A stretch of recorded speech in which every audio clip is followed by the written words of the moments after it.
Right. For everyone watching at home, Garrett, if you could please just introduce yourself and tell us who you are. Hi, I'm Garrett Soldano, and my goodness gracious, I own and operate a chiropractic clinic down in Southwest Michigan, and I've been here for 14 years. I'm a graduate of Western Michigan University, played football there, go Broncos, right? But if you reflect back our story on how this whole thing evolved and how I got involved in this evil game called politics, you have to go back to 2 years and 3 months ago. If you would have told me at that time that I'd be running for governor, I probably would have laughed you out of the room. Never wanted anything to do with politics until these lockdowns started to happen. And Governor Whitmer was telling us what we could and couldn't buy. You know, you couldn't buy paint and mulch, you'll die of COVID. And if, God forbid, you touch that gas station pump handle, you die of COVID. But now we're dying at the pump for different reasons. And on April 9th, when she extended that state of emergency, that's when I couldn't stand anymore because I was waiting for elected officials in a position of authority, somebody in a position of power to stand up for us, and no one was. So I started a Facebook group called Michiganders Against Excessive Quarantine, which grew to 300,000 people in 3 days. And that evolved into Stand Up Michigan. And we were the ones that spearheaded the Unlock Michigan campaign to take away that 1945 law away from the governor that she was using to unilaterally control over all of us. But what allowed me to contemplate a possible run for governor is when she did that second lockdown to our restaurants at 25% capacity, when she hammered down on our kids and took away their experiences, their opportunities and dreams. And so that's when I knew I had to get involved.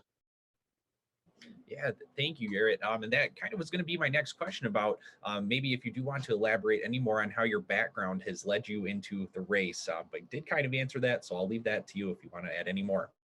Yeah, that's one thing I guess I've been blessed with is leadership. And it's my job to continue to inspire and motivate what I feel is Michigan's greatest asset.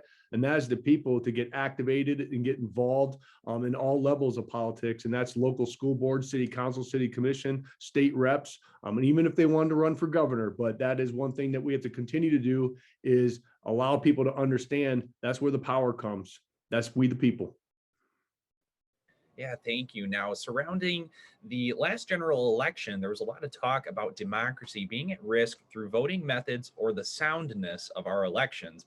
What are your thoughts on that in the past and moving forward? Well, unfortunately, with COVID, Governor Whitmer turned our voting system into California and New York overnight with ballot harvesting, with the mass application or the mass mailings of absentee ballot applications. And so, again, the legislature actually did their job, and they have passed over a dozen bills to fix our election systems with common sense solutions, in my humble opinion, with elaborating on governmental photo ID, with stopping the ballot harvesting, with stopping the mass mailings of absentee ballot applications. And Governor Whitmer has vetoed every single one of those. So again, I really feel that this is a bipartisan issue.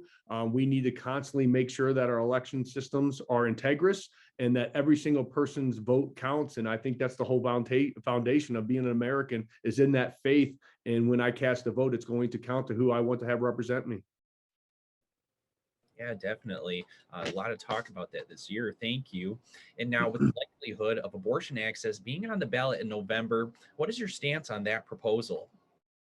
Well, that's one thing that I am. I'm 100% unapologetically pro-life. My mom was adopted, and if her birth mother could have had an abortion, I wouldn't be here. And I know a lot of the progressive left probably wishes that would have happened right now, but it's not the case.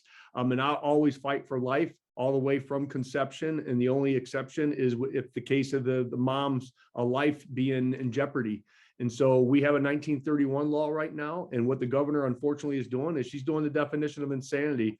She's doing the same thing over and over again, expecting a different result. And she's bypassing the legislature again. And she's going right to the judicial system. And she filed an injunction to tell these prosecutors not to enforce the law. As governor, you govern all people and you must follow the law. And for her to do that is, again, very scary and it's frustrating. And unfortunately, a lot of the energy, or excuse me, a lot of the focus on society right now is with the Roe versus Wade, not the rest of the dumpster fire that's going on right now with our state and country, with the invasion of the South, with higher inflation. Our economy's in trouble. Our school systems need attention. But again, if you want to enact change, you do it with your legislature or you do it with a petition and get it on the ballot like they're doing. But as governor, I'll follow the law and whatever that law is. Thank you. So, if elected, what would you do to improve access to mental health care in the Upper Peninsula or Everywhere. I mean, that's unfortunately where we're at right now. And just not to keep picking on the governor, but she's one of the main reasons why we're having a really, really bad mental health crisis, not only in adults, but our children. And we have to put money there. We have to put an emphasis on mental health. And one of the things that we have to do is get involved in the school systems right now, because what we're doing to our kids is a gosh darn travesty. We're not teaching the basics anymore. It seems like we're confusing our kids even more with putting CRT in these schools, which is a fundamentally racist belief system fueled in the faulty ideas of Marxism. And now we're teaching gender and sexual theory to these kids, and it's not making any sense. I mean, we can't talk about sexuality in the workplace because we would get sued for sexual harassment, but they're telling us that it's essential to talk to kids. And that's just hot garbage. And so if you want to teach my kid critical anything, how about critical reading, critical math, critical science? You can teach my kid how to critically think, but you have no right to teach my kid what to think. And so again, we continue to throw gasoline on the fire of this mental health crisis, and we have to understand what is the why behind it. And the why is, unfortunately, this elected leader continually push this garbage on our kids. And so that's number one, what we have to do. CRT will be banned. This diversity, equity, and inclusion, no more. You're not going to be teaching our kids gender and sexual theory in our classrooms. And that's what we're going to stand up. But again, we need to put money into these mental health programs for people to get the help that they deserve and need. Yeah, thank you.